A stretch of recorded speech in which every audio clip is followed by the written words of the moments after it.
Good morning to all of you. हमने आपको regression analysis से संबंधित पिछले 3 लेक्चर वीडियो आपको प्रोवाइड कराए हैं। आज हम रेग्रेशन एनालिसिस से संबंधित 4th पार्ट के अंतर्गत एक और लेक्चर वीडियो प्रोवाइड करा रहे हैं, जिसमें हम आपको बताएंगे कि लीस्ट स्क्वायर मेथड से रेग्रेशन इक्वेशन को किस तरह से कैलकुलेट किया जाता है, अर्थात न्यूनतम वर्ग विधि के द्वारा प्रतीक-गवन समीकरण को किस तरह से कैलकुलेट किया जाता है। जिस तरह से हमने आपको इसके पिछले लेक्चर वीडियो में बताया, जिसमें हमने आपको रेग्रेशन के अर्थ बताया था, रेग्रेशन लाइन के बारे में बताया था, उनके टाइप्स के बारे में बताया था। हमने आपको बताया था कि जो रेग्रेशन लाइन होती हैं ये 2 होती हैं, 2 चरों से संबंधित 2 रेग्रेशन लाइन होती हैं, 2 प्रतिगमन रेखाएं होती हैं, जिसमें कि एक जो प्रतिगमन रेखा होती है वह बाय का x पर बाय ऑन x, यानी बाय का x पर प्रतिगमन को बतलाती है, और दूसरी रेखा जो होती है वह x ऑन बाय, दूसरी रेखा जो है x का बाय पर प्रतिगमन को बतलाती है। इस तरह से ये 2 लाइनों के बारे में हमने आपको पिछले लेक्चर वीडियो में डिस्कस किया था। तो अभी आगे हम इन्हीं 2 लाइन को किस तरह से लीस्ट स्क्वायर मेथड से कैलकुलेट किया जाता है ये सीखेंगे। तो जिस तरह से प्रतिगमन की 2 लाइन होती हैं, 2 रेखाएं होती हैं, जिसमें पहली रेखा जो है, जैसे कि अभी देख रहे हैं आप, x का बाय पर प्रतिगमन, जिसको हम लिखते हैं y equal to a plus B X. यहाँ पर y जो है ये आश्रित चर है, डिपेंडेंट है। किस पर डिपेंडेंट है? ये x पर डिपेंडेंट है, यानी x यहाँ पर स्वतंत्र चर है और y यहाँ पर आश्रित चर है। और साथ ही यहाँ पर a जो है, a ये कांस्टेंट है, b y का x पर प्रतिगमन गुणांक को बतलाता है b, यानी y का x पर प्रतिगमन रेखा जो बनेगी उसके स्लोप को b बतलाता है। अब ये वाला जो समीकरण है, इस समीकरण को, इस लाइन को कैलकुलेट करने के 2 समीकरण हैं लीस्ट स्क्वायर मेथड से। यदि हम इस लाइन को कैलकुलेट करते हैं, अर्थात ये जो y equal to a plus B X है, इस लाइन को यदि हम लीस्ट स्क्वायर मेथड से कैलकुलेट करते हैं तो उसके 2 समीकरण हैं। पहला है sum y equal to N A plus B sum x, दूसरा समीकरण है sum X Y equal to A sum x plus B sum x square. इस तरह से ये 2 समीकरण हैं। इन 2 समीकरण के माध्यम से हम y का x पर प्रतिगमन रेखा को कैलकुलेट करेंगे। अब यहाँ पर देखिए ध्यान से आप, इस समीकरण में ये जो y है लेफ्ट हैंड पे और x से राइट हैंड पे, तो ये दोनों समीकरण में, इस दोनों समीकरण में इसमें भी y लेफ्ट हैंड पे है और x राइट हैंड पे है। इस समीकरण की बात करें तो यहाँ पर भी y लेफ्ट हैंड में रहेगा और x जो है राइट हैंड पे रहेंगे। ये आपको ध्यान रखना है। तो y जिस तरफ में रहेंगे उसी तरफ में इस लीस्ट स्क्वायर मेथड का भी y रहेंगे, और जो स्ट्रेट लाइन है उसके x जिस तरफ रहेगा उस तरफ ही ये x रहेंगे। अब जिस तरह से y का x पर प्रतिगमन समीकरण के लिए ये 2 समीकरण हैं उसको कैलकुलेट करने के लिए, तो इसी तरह से x का दूसरी रेखा, जो कि आपको हमने पिछले लेक्चर वीडियो में बतलाया था कि x का y पर प्रतिगमन, यानी जो पहला समीकरण है इसका उल्टा। अब x का y पर प्रतिगमन समीकरण, ये वाला, इसको हम इक्वेशन के फॉर्म में इसको इस तरह से लिखेंगे, x equal to A plus B X. और इस इक्वेशन को या इस स्ट्रेट लाइन को कैलकुलेट करने के लीस्ट स्क्वायर मेथड में ये दो समीकरण हैं, sum x equal to N A plus B sum Y, और दूसरा समीकरण है sum X Y equal to A sum Y plus B sum Y square. तो यहाँ पर भी जो समीकरण है x का बाय पर प्रतिगमन का ये जो समीकरण है x equal to A plus B Y, इसमें आप देखिए इसको सॉल्व करने के लिए ये जो दो समीकरण बने हुए हैं लीस्ट स्क्वायर मेथड में, तो ये दोनों समीकरण में चूँकि x लेफ्ट हैंड पे है, यानी x यहाँ पर आश्रित चर है और y जो है स्वतंत्र चर है, तो ये y जो कि स्वतंत्र चर है तो यहाँ पर y राइट हैंड पे है, तो ये दोनों समीकरण में भी y राइट हैंड पे ही रहेगा, और x यहाँ पर लेफ्ट हैंड पे है तो x ये दोनों समीकरण में भी लेफ्ट हैंड पे रहेगा। ये बात आपको ध्यान रखना है। अब इन दोनों समीकरण के माध्यम से हम एक एग्जाम्पल लेते हैं और उस एग्जाम्पल को सॉल्व करके समझते हैं। तो हमें एक एग्जाम्पल दिया हुआ है कि x और y ये दो चर हमको दिए हुए हैं, उनकी वैल्यू दी हुई है, और उसमें हमको कहा गया है कि ये पहला समीकरण देखिए, पहला सवाल कि y की x प्रतिगमन रेखा ज्ञात कीजिए एवं y ज्ञात कीजिए जबकि x इक्वल टू 10 हो। यानी x इक्वल टू, पहला सवाल हमको जो दिया है उसमें कहा गया है कि x इक्वल टू 10 हो तब हमें y इक्वल टू ज्ञात करना है, पहला समीकरण। यानी पहला सवाल हमको ये वाला दिया हुआ है।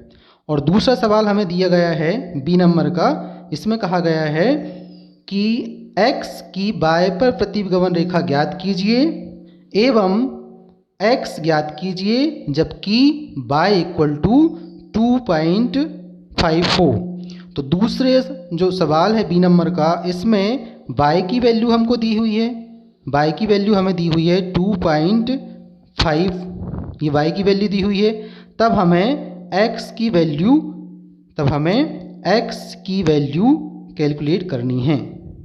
तो ये दो सवाल हैं। और तीसरा सवाल में हमें कहा गया है कि कार्ल पियर्सन के सहसंबंध गुणांक का परिकलन कीजिए। तो इसमें हमको कार्ल पियर्सन का सहसंबंध गुणांक भी कैलकुलेट करना है। अब इस जो पहला सवाल है ए नंबर का, इसमें देखिए x की वैल्यू दी हुई है और y की हमको निकालना है, यानी y आश्रित चर है और स्वतंत्र जो x है वह स्वतंत्र चर होगा। और दूसरा सवाल जो कि बी नंबर का है, इस दूसरे नंबर के सवाल में y की वैल्यू हमको 2.5 दिया हुआ है, यानी y यहाँ पर स्वतंत्र चर होगा और x हमको कैलकुलेट करना है तो x यहाँ पर आश्रित चर होगा। तो यहाँ पर हमें दोनों रेखाएं ज्ञात करनी हैं। तो पहले नंबर एक जो सवाल है उसको सॉल्व करेंगे कि y की x पर प्रतिगमन रेखा ज्ञात कीजिए, ये वाला सवाल, एवं y ज्ञात कीजिए जबकि x इक्वल टू 10 हो। तो पहले इसको सॉल्व करते हैं। तो हम क्या करेंगे, जो हमको ये दो वेरिएबल्स दिए हुए हैं x और y, इनकी वैल्यू को हम इस तरह से टेबल में एंट्री कर लेंगे। ये x की वैल्यू हो गई और ये y की वैल्यू हो गई। अब इसके बाद हम x का स्क्वायर करेंगे। ये जो x की वैल्यू दी हुई है इसका स्क्वायर करेंगे, तो 1 का स्क्वायर 1, 5 का स्क्वायर 25, 3 का स्क्वायर 9, 2 का स्क्वायर 4, 1 का स्क्वायर 1, 1 का स्क्वायर 1, 7 का स्क्वायर 49, 3 का स्क्वायर 9। इसी तरह से y का स्क्वायर करेंगे, ये जो y दिया हुआ है इसका स्क्वायर करेंगे तो ये y स्क्वायर हो जाएगा। 6 का स्क्वायर 36, 1 का स्क्वायर 1, 0 का स्क्वायर 0, ये 0 का स्क्वायर 0। इसी तरह से 1 का स्क्वायर 1, 2 का स्क्वायर 4, 1 का स्क्वायर 1, 5 का स्क्वायर 25। तो इस तरह से हमने x का भी स्क्वायर किया और y का भी स्क्वायर कर दिया। अब हम x और y, ये जो x वेरिएबल्स है और y, इनकी वैल्यू का इनटू करेंगे। ये लास्ट वाले कॉलम में देखिए आप, 1 into 6 equal to 6, 5 into 1 equal to 5, 3 into 0 equal to 0, 2 into 0 equal to 0, 1 into 1 equal to 1, इसी तरह से 1 into 2 equal to 2, 7 into 1 equal to 7, 3 into 5 equal to 15। तो इस तरह से हम x और y ये दोनों कॉलम का इंटू करेंगे, तो हमें लास्ट वाला कॉलम मिलेगा xy। अब देखिए यहाँ पर हमें ये कैलकुलेट करने के बाद हम इसको जोड़ेंगे, x को जोड़ेंगे, y को जोड़ेंगे, इसी तरह से एक्स स्क्वायर को जोड़ेंगे, वाई स्क्वायर को जोड़ेंगे और एक्स वाई को जोड़ेंगे। से हम देखें तो x की इस तरह से x, इस x को पूरे को जोड़ेंगे तो ये हमें मिलेगा 23, y को जोड़ेंगे, इस y की वैल्यू को पूरे को जोड़ेंगे तो इसका जो टोटल होगा वह है सम y होगा, वह है 16 होगा, और x स्क्वायर को जोड़ेंगे तो सम x स्क्वायर कहलाएगा ये इसकी वैल्यू आ रही है 99। इसी तरह से y स्क्वायर को जोड़ेंगे तो ये सम y स्क्वायर होगा, इसकी वैल्यू 68 होगी। और लास्ट कॉलम जो है x बार, इसको जोड़ेंगे, x y इसको जोड़ेंगे तो ये होगा सम एक्स वाई, इसकी वैल्यू है 36। अब इन सब वैल्यूज़ को हम, जो हमने आपको पहले जो समीकरण बतलाया है दोनों रेगुलेशन लाइन के, उन रेगुलेशन लाइन पे इन वैल्यूज़ को पुटअप करेंगे। तो पहला सवाल जो कि हमको दिया हुआ था कि y का x पर प्रतिगमन ज्ञात कीजिए, तो y का x पर प्रतिगमन समीकरण को हम लिखेंगे y equal to a plus B X. यहाँ पर इस समीकरण को सॉल्व करने के लिए ये दो लीस्ट स्क्वायर मेथड के दो समीकरण हैं। इन दोनों समीकरण में हमने जो टेबल में ये जो वैल्यू कैलकुलेट किया है, इस वैल्यू को हम रखेंगे और इन दोनों वैल्यू, ये सारी वैल्यूज़ को रखकर हम इन दोनों समीकरण से a और b की वैल्यू को फाइंड आउट करेंगे। तो y की x पर प्रतिगमन रेखा के लिए अभी हमने जस्ट आपको ये दो समीकरण बतलाया इसको सॉल्व करने के लिए। पहला समीकरण है sum y equal to N A plus B sum x, और दूसरा समीकरण है sum X Y equal to A sum X plus B sum X square.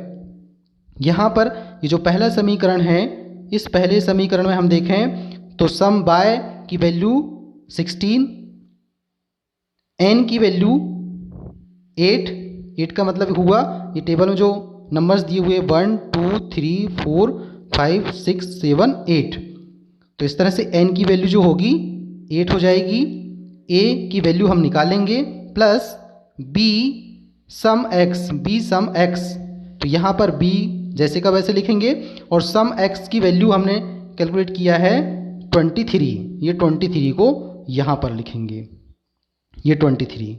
तो इस तरह से ये पहला समीकरण में हमने वैल्यू को पुटअप किया। इसी तरह से दूसरे समीकरण में वैल्यू को पुटअप करेंगे। दूसरा समीकरण ये वाला है। इस समीकरण में सम एक्स वाई की वैल्यू 36 हमने टेबल में कैलकुलेट किया है।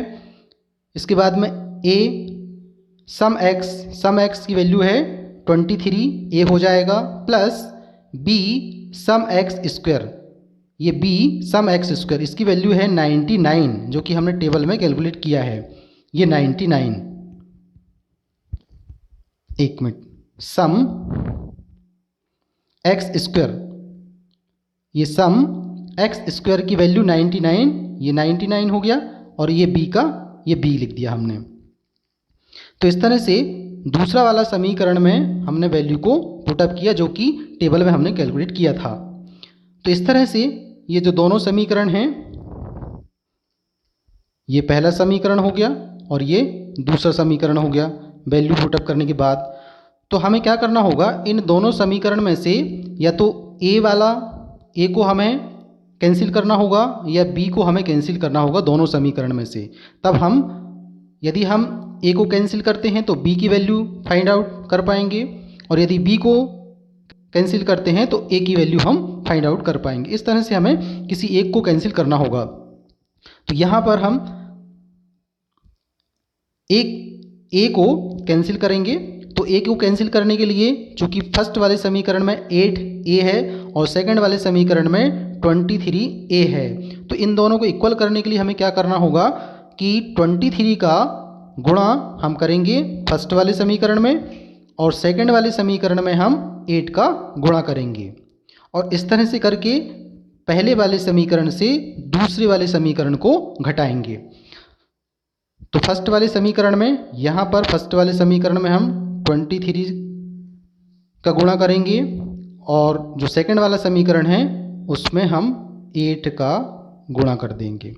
तो इस तरह से करने के बाद फर्स्ट वाला जो समीकरण होगा 16 into 23 equal to 368 equal to 8 into 23 equal to हो जाएगा 184a plus 23b into 23 equal to हो जाएगा 529b। इसी तरह से 8 का इंटू करेंगे हम 36 में, तो ये हो जाएगा 288 इक्वल टू, यहाँ पर 23 में करेंगे तो ये हो जाएगा 184a प्लस यहाँ पर 8 का इंटू करेंगे तो ये हो जाएगा 792b।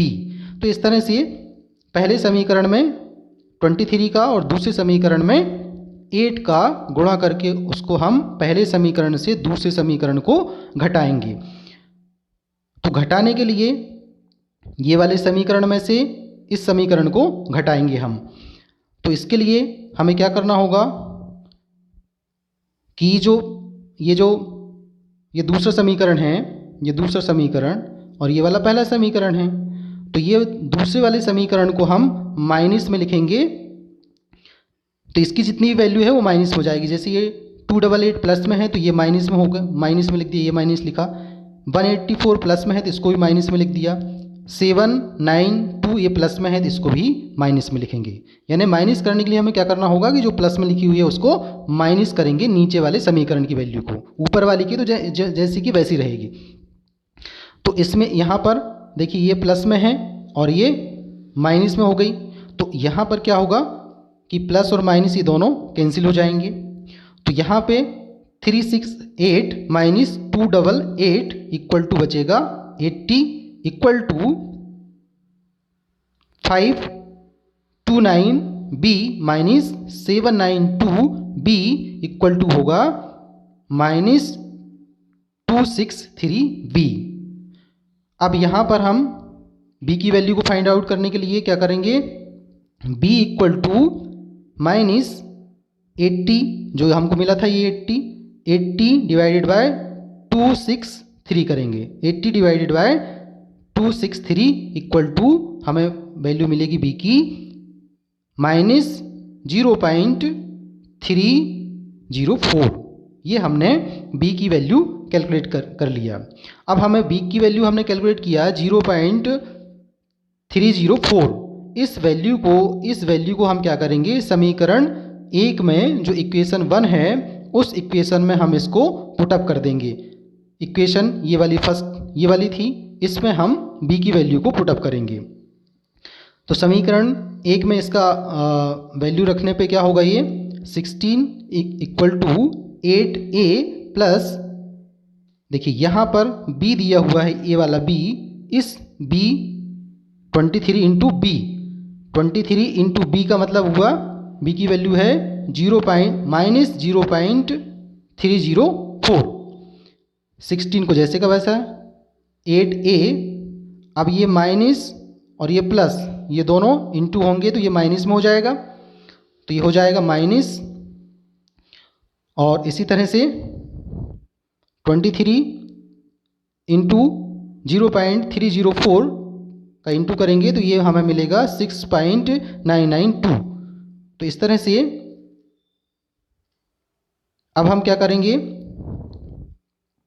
इस ए वाले को एक तरफ रखेंगे और बिना एक वाले को एक तरफ रखेंगे।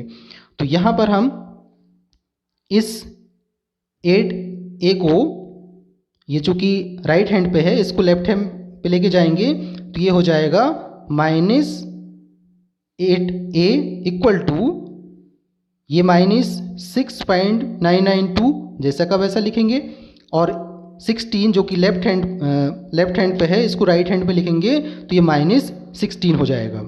इसी तरह से इसको आगे हम सॉल्व करेंगे तो -8a इक्वल टू इन दोनों को माइनस करें, तो इन दोनों को माइनस करेंगे तो हमें ये वैल्यू मिलेगी -22.992। इसको हम इस तरह से भी लिख सकते हैं कि a equal to -8 divided by 222.992। ये अब 8 को हम डिवाइड करेंगे 22.992 से तो ये वैल्यू हमको मिल जाएगी a इक्वल टू 2.874। तो इस तरह से हमने a और b इन दोनों की वैल्यू को कैलकुलेट कर लिया। a की वैल्यू हमने निकाला कितना, 2.874, और b की वैल्यू हमें मिली -0.304। अब a और b ये दोनों वैल्यू हमको मिल चुकी है, इन दोनों वैल्यू को मिल गई है तो हम समीकरण में इनकी वैल्यू को पुट अप कर देंगे। जैसे कि हमें पहला सवाल कहा गया था कि y की x पर प्रतिगमन रेखा ज्ञात कीजिए, y ज्ञात कीजिए जबकि x इक्वल टू दिया हुआ हो 10। ये हमें पहला सवाल कहा गया था। तो इसका समीकरण, चूंकि y की x पर प्रतिगमन लिखना है हमें, तो ये वाला लिखना होगा हमको, y की x पर प्रतिगमन अर्थात y equal to a plus B X. इस तरह से इसका इक्वेशन होगी, इस तरह से इसकी लाइन होगी। और यहाँ पर हम a की वैल्यू जो कि हमने अभी कैलकुलेट किया है, a की वैल्यू ये वाली, इस वैल्यू को पुटअप करेंगे और b की वैल्यू इस दोनों को पुटअप कर देंगे। तो a की वैल्यू यहाँ पे 2.874 और b की वैल्यू -0.304। ये x का, ये x जैसे का वैसा। तो इस तरह से हमें पहली जो लाइन है, इस पहली लाइन यानी y की x पर प्रतिगमन रेखा, इस लाइन की हमको ये समीकरण मिल गया, ये हमको इक्वेशन मिल गई। अब चूंकि हमें सवाल में कहा गया है कि जबकि x इक्वल टू 10 हो तब y कितना होगा, तो x इक्वल टू 10 रख देंगे हम। यहाँ जो x है इस x की वैल्यू हम 10 रख दें। इसकी वैल्यू हम कितनी रखें, 10, इसकी वैल्यू 10। तो ये वाला समीकरण, ये पूरा समीकरण को हम इस तरह से लिखेंगे। देखिए y इक्वल टू 2.874 माइनस 0.304, ये जैसे का वैसा। यहाँ पर x की वैल्यू 10 रखनी है हमको, तो इंटू 10 कर देंगे। यहाँ पर इंटू 10 इक्वल टू हो जाएगा, देखिए ये वाली वैल्यू जैसी की वैसी होगी। और यहाँ पर इस दोनों का इंटू किए तो इन दोनों का इंटू करने पर हमें जो वैल्यू प्राप्त हो रही है वह 3.04 होगी। अब हम क्या करेंगे, 2.874 माइनस 3.04 करेंगे तो हमको वैल्यू मिलेगी ये वाली -0.166। इसका मतलब ये हुआ कि जब x इक्वल टू कितना होगा, x इक्वल टू, पहला सवाल जो कि हमको कहा गया था कि x इक्वल टू यदि 10 हो तो y इक्वल टू कितना होगा, तो x इक्वल टू 10 होने पर y इक्वल टू होगा कितना, y इक्वल टू होगा -0.1166। कितना होगा, x की वैल्यू 10 होने पर y की वैल्यू होगी -0.166। ये पहला सवाल सॉल्व हो गया। दूसरा सवाल हमें कहा गया था बी नंबर का कि x की y पर प्रतिगमन रेखा ज्ञात कीजिए एवं x ज्ञात कीजिए जबकि y दिया हुआ हो कितना, 2.5 दिया हुआ हो। तो यहाँ पर y हमें दिया हुआ है और x को कैलकुलेट करना है। तो x की y पर प्रतिगमन रेखा लिखेंगे, उसको हम इस तरह से लिखेंगे, x की y पर प्रतिगमन रेखा होगी x equal to a plus B X, A वाला होगा। यहाँ पर हम a की वैल्यू जो कि हमने कैलकुलेट किया था, a की वैल्यू, इस a की वैल्यू हम पुटअप करेंगे, इस a की वैल्यू 3.431 और b की वैल्यू पुटअप करेंगे -0.278 और ये y का y रहने दें। तो हमें ये समीकरण मिल जाएगा, ये वाला x की y पर प्रतिगमन रेखा का समीकरण हमें ये मिल जाएगा, ये वाला समीकरण। अब इस समीकरण में ये वाले समीकरण में हम y की वैल्यू को पुटअप करेंगे। चूँकि हमें सवाल में दिया हुआ है कि y का मूल्य दिया हुआ हो कितना, 2.5, तब x का मूल्य कितना होगा।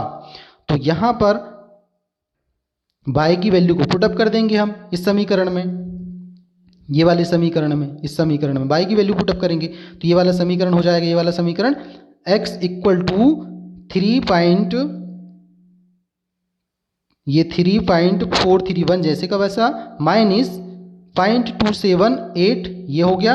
और यहाँ पर y की वैल्यू पुटअप करेंगे हम 2.5, ये 2.5 पुटअप कर दिया। अब इस तरह से हम इन दोनों को इंटू करेंगे तो ये हो जाएगा x इक्वल टू ये 3.431 जैसे का वैसा होगा, और इन दोनों को इंटू करेंगे तो इसकी वैल्यू आएगी -0.695, ये वाली हो जाएगी। अब इन दोनों को घटा दें, इन दोनों को सब्सट्रैक्ट करें तो ये वैल्यू होगी 3.431 माइनस 0.695 इक्वल टू होगी 2.736। यानी इसका मतलब हुआ कि यहाँ पर x की जो वैल्यू हुई वह 2.736 हुई। यानी हमें जो सवाल में कहा गया था कि x ज्ञात कीजिए जबकि y की वैल्यू y की वैल्यू हमें दी हुई हो 2.5 दी हो, तब x कितना होगा। यहाँ पर x होगा, x इक्वल टू जो कि हमने अभी कैलकुलेट किया है, x होगा 2.736।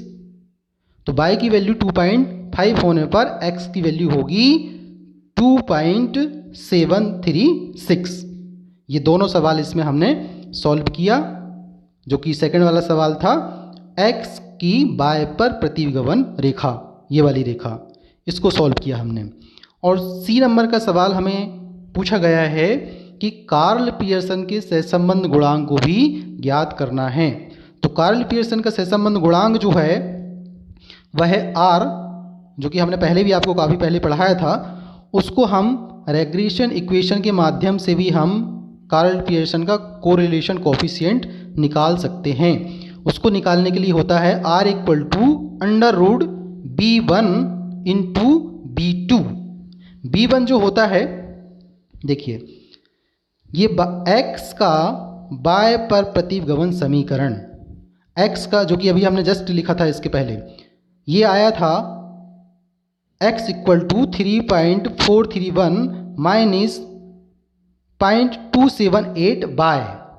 अब इस समीकरण में हम देखें b1, ये b1, तो ये b1 जो होता है ये वाला कोफिशिएंट, ये वाला गुणांक 0.278 ये कहलाता है b1, ये वाला जो होगा ये b1 होगा। इसी तरह से y का x पर प्रतिगमन, ये समीकरण भी हमने कैलकुलेट किया था, ये आया था y equal to 2.874 minus 0.304x। अब इस समीकरण में B2 जो होगा यानी y का x पर प्रतिगमन गुणांक जो होगा वह होगा 0.304, ये 0.304 ये B2 कहलाएगा।